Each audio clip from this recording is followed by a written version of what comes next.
In the Life is funded in part by the H. Van Ameringen Foundation, Patricia Kind in honor of her brother, Henry Van Ameringen, Arcus Foundation, the estate of Richard W. Weiland, and by the annual support of In the Life members like you.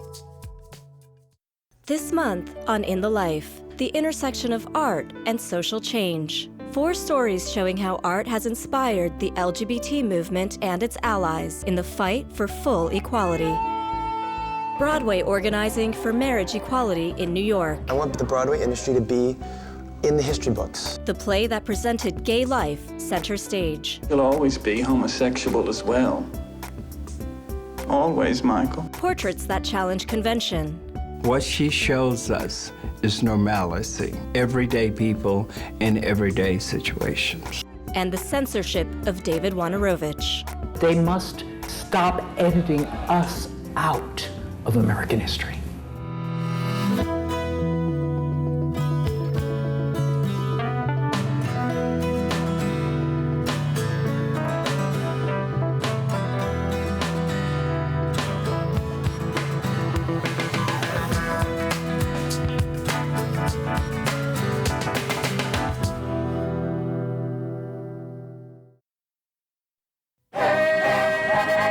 In the Broadway musical Hair, young activists band together for social change.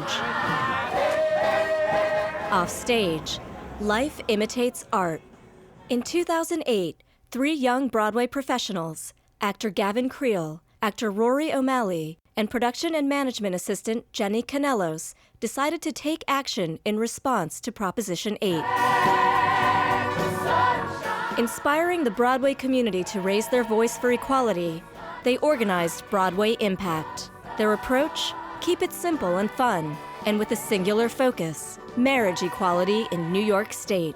I want the Broadway industry to be in the history books. I want Broadway Impact to be in history books, that we were there and we were part of it.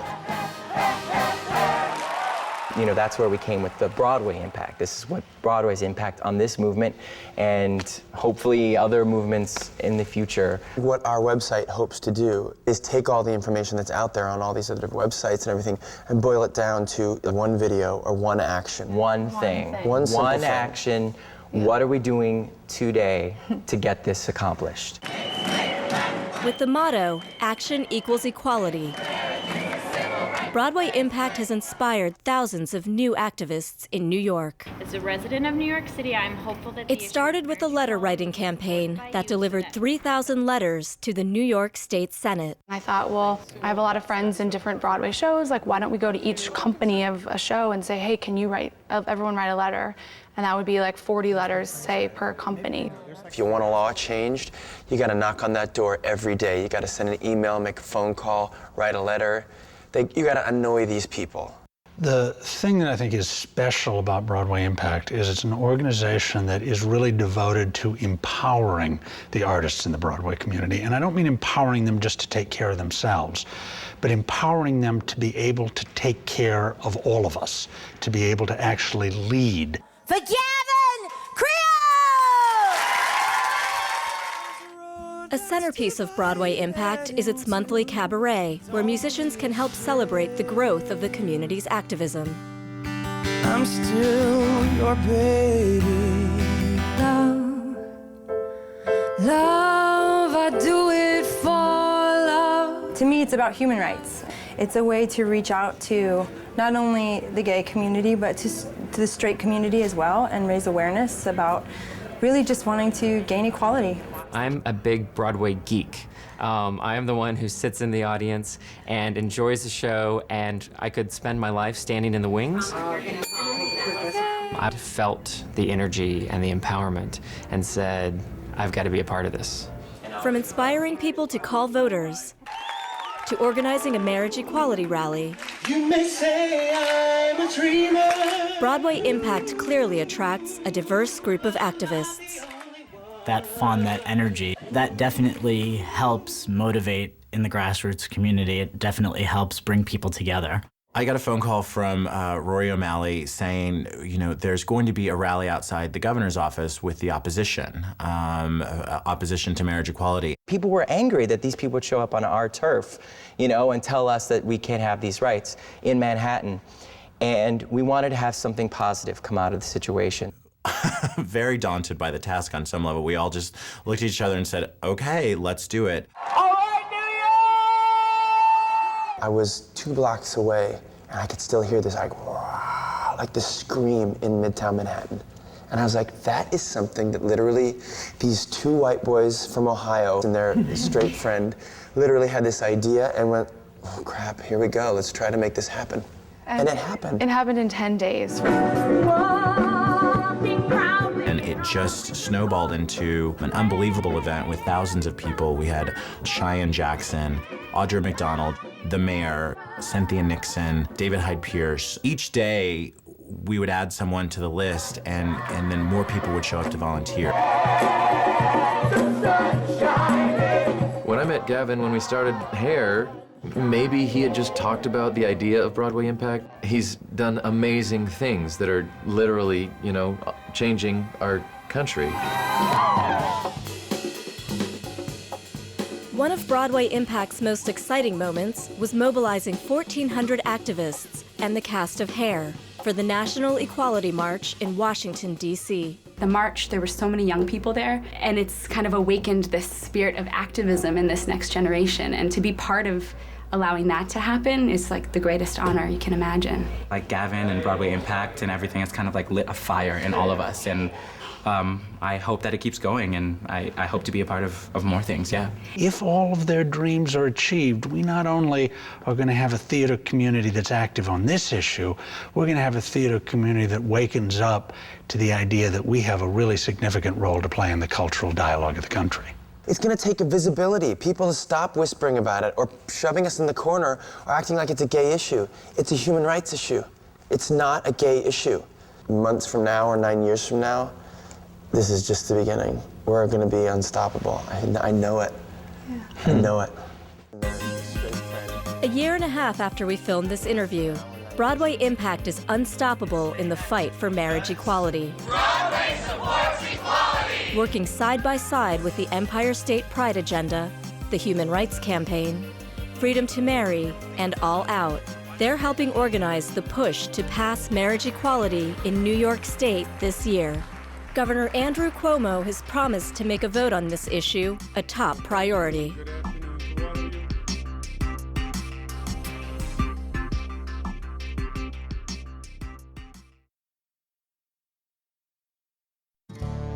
In 1968, Mark Crowley's play, The Boys in the Band, swept both gay and straight audiences alike. This controversial work was adapted by Crowley into a 1970s film. Over 40 years later, Creighton Roby's documentary, Making the Boys, examines this seminal work and its place in gay history. The documentary has been called essential viewing by The Hollywood Reporter. My inspiration for making The Boys was just, I just look around today and I see that we have all these freedoms, and I feel that people don't really connect the dots. I think that the older generation and the younger generation really don't relate to each other. And I think a lot of that happened because of the AIDS epidemic. Our history is not taught in schools, and I just feel like our legacy should be preserved. I don't know what Boys in the Band is. That's just what a bad gay, when you're like, what's a bad gay? Bad gay. I haven't really heard of the Boys in the Band, so I know that's very embarrassing, but I'm this boy in this band, but I don't know otherwise. The Boys in the Band is a play that was written by Mark Crowley in 1968. It was tried out in a workshop, and then it was very cautiously moved off Broadway, and nobody knew whether it was going to work there or not. Within a year, it had opened nationally and internationally. And this is all before Stonewall happened, which is so amazing. And what this piece of work did, because it was reviewed in the papers, it created a dialogue about homosexuality. Within that same year, he was approached by a couple different studios, and it was made into a major feature film. I heard about Boys in the Band when I was probably in my early teens, so I was too young to actually go and see it. But it had caused quite a scandal as an out gay film. This was the life I couldn't even dream about at this point, because though I knew I was gay, I didn't know there was a future for me. At that particular time, you go see the play, but then you go out for a drink that night and you could be arrested. There was a period in American history not so long ago, some of us were alive, when gay people were virtually invisible. In the 60s, gays were evil, they were nasty, they were twisted and psychotic, or they were pathetic. There was no middle ground. I didn't know what I was going to write about, but, you know, what does one write about? One writes about what one knows, and that's one's life. What the Boys in the Band does, it just documents that moment in history and that group of people that assembled at that birthday party and that were just dealing with their demons or not. When I thought I had to do something and I started to work on the play, it was just reaching for a legal pad out of my briefcase and, you know, beginning to scribble some notes on a yellow legal pad. And day by day, they kept growing and the pile got thicker and thicker. From a historical perspective, we have to say that it was the most significant and the most important gay play in terms of like just advancing our causes because of the visibility that it gave us. People had their own personal experiences with the piece. Seeing these gay images of themselves was so important. But I think it's also overshadowed by the movement that had started, the gay liberation movement, where people, they could not really like these particular characters because they had to celebrate their freedom. There were a lot of future gay activists sitting in the audience who were being imbued with the idea that this is something that we should be open about and proud of. I say in the Gay Metropolis that the last speech, which most people thought was very self-hating. But you'll always be homosexual as well. Always, Michael. Always. Until the day you die. And in fact, that was a very liberating statement because that was finally an acknowledgement that this condition was not a choice or something that you could get over. This was who you were. I like to call it a classic. I mean, it's something that we have as a culture, and it came around at a moment and just rescued us in a very, very special way.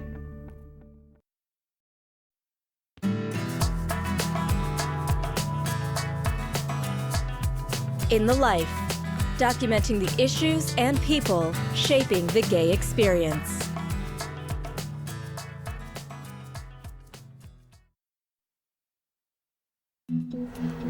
One day you'll appreciate it. We appreciate it. Well, you do, but they'll appreciate it when they get older. Good job, buddy.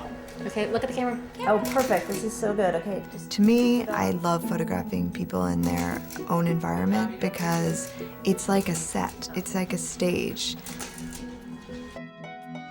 Everything in your house or your apartment, you've put there for a reason, and it says something about you. I am really sorry, guys. You're so good. My name's Alix Smith. I am an artist, a photographer.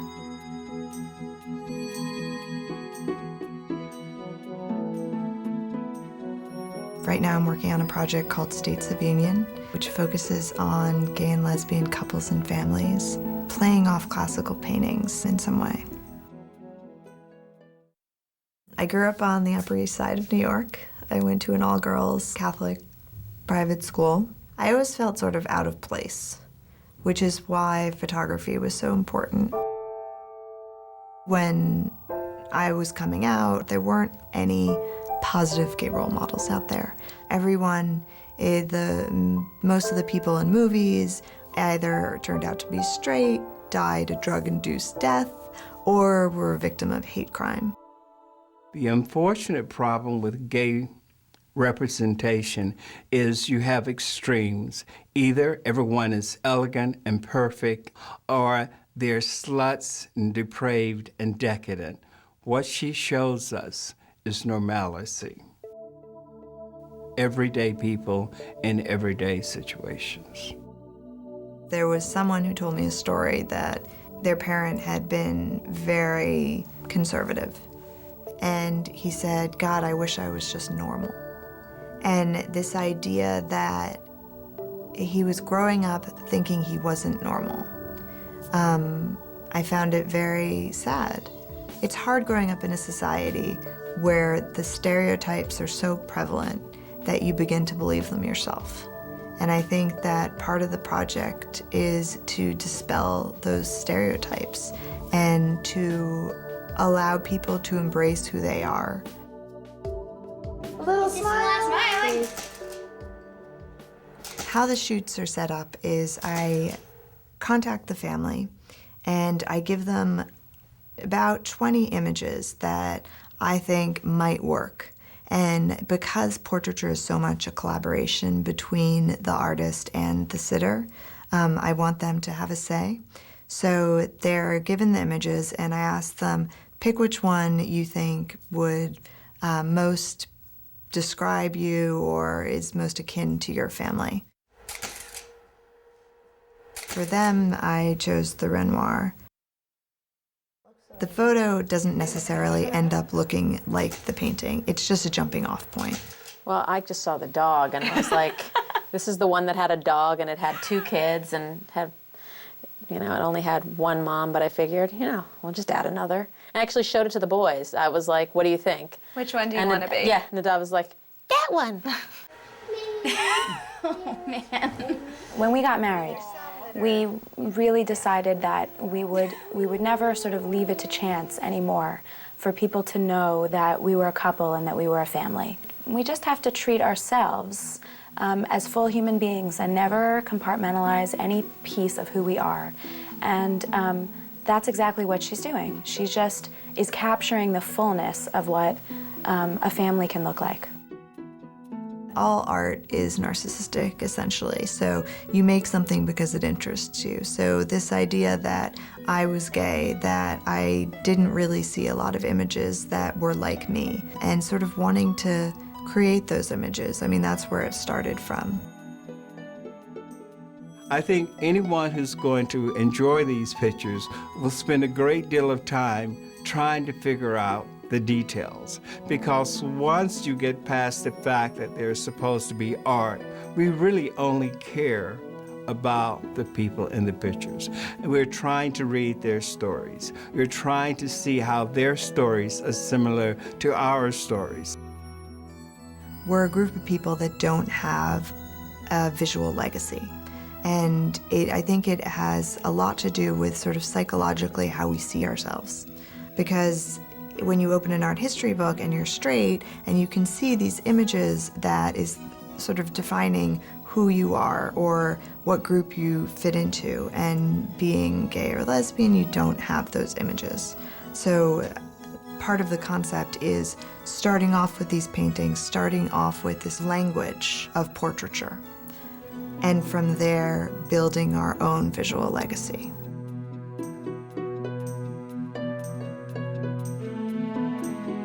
There is this long history of art being a device to bring the public's attention to things that might not be right in front of them, might not be surrounding them. Photography's always been used for social change. I mean, if you look at Dorothea Lange, for instance, the migrant mother image that's so famous, I mean, that image created a whole movement to help those farmers.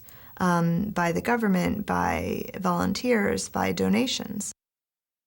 Even Annie Leibowitz's image of Demi Moore when she was pregnant, it was the first time you saw a pregnant woman on the cover of a magazine. And at that point, it was something that you covered up, that you were not ashamed of, but you didn't flaunt it. And from there, women started to embrace pregnancy and their bodies, and it changed people's perceptions. It's validating on so many levels and educating. and thought-provoking. So the more people that think, I think that's where change comes from.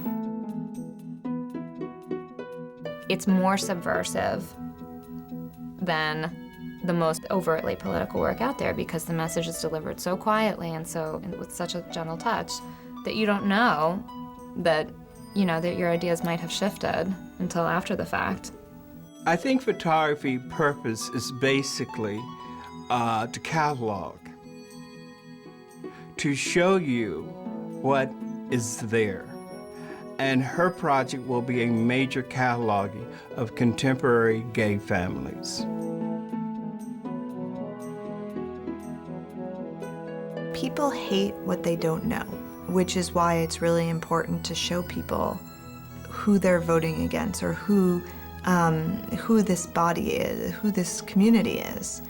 Because by keeping us in the dark, it just perpetuates the hatred, because if you don't have an image that dispels stereotypes, then those stereotypes grow and grow.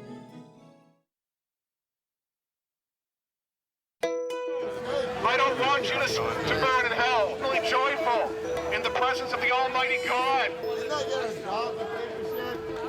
You bring hate. You bring hate. In the Life, documenting the issues and people shaping the gay experience.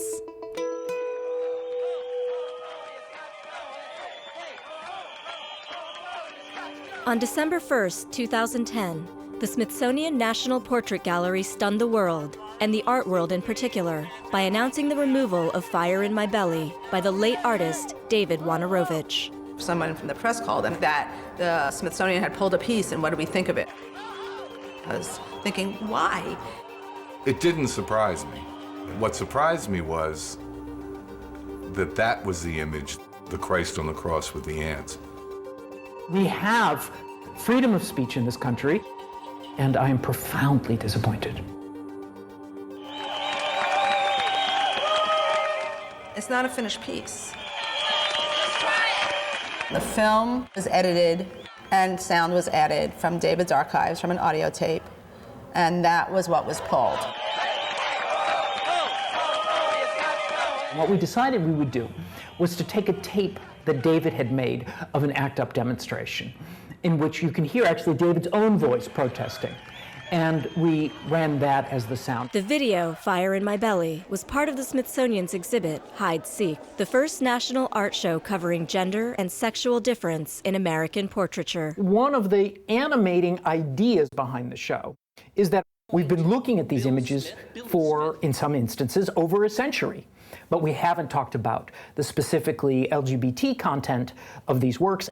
I'm incredibly grateful that the National Portrait Gallery, they said finally, this is an extension of our purpose and our promise, and I applaud them for that. They also completely screwed up in taking the video out of the exhibition. Conservative lawmakers and the Catholic League have called it hate speech. The controversy was started by Catholic League President Bill Donahue, who claimed that Fire in My Belly's depiction of a crucifix with ants on it was anti-Catholic hate speech. When I heard who started it, this Donahue character from the Catholic League, it didn't surprise me. His whole life is saying the Catholic Church is being persecuted.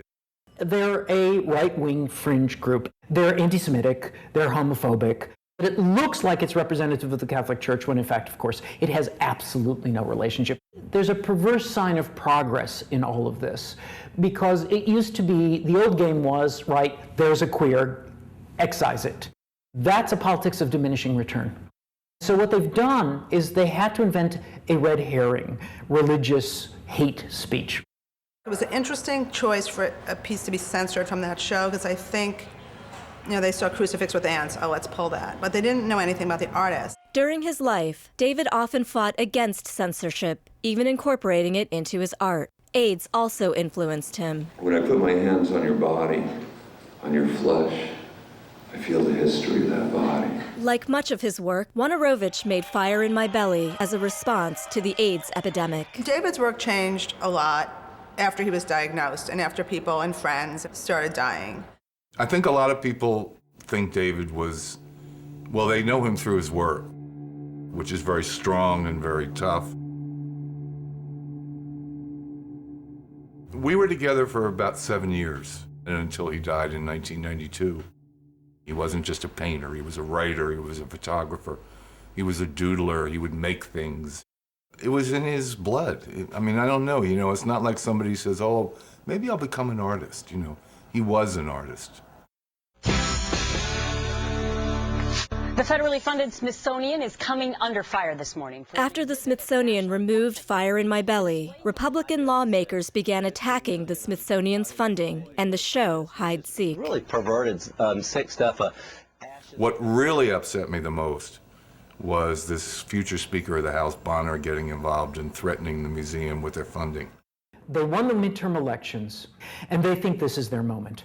And they're trying to reignite a culture war because culture wars have paid off in the past. What's happened now is that the museums and the art world have broadly supported us, and this film is being shown in venues all across the country and indeed throughout the world.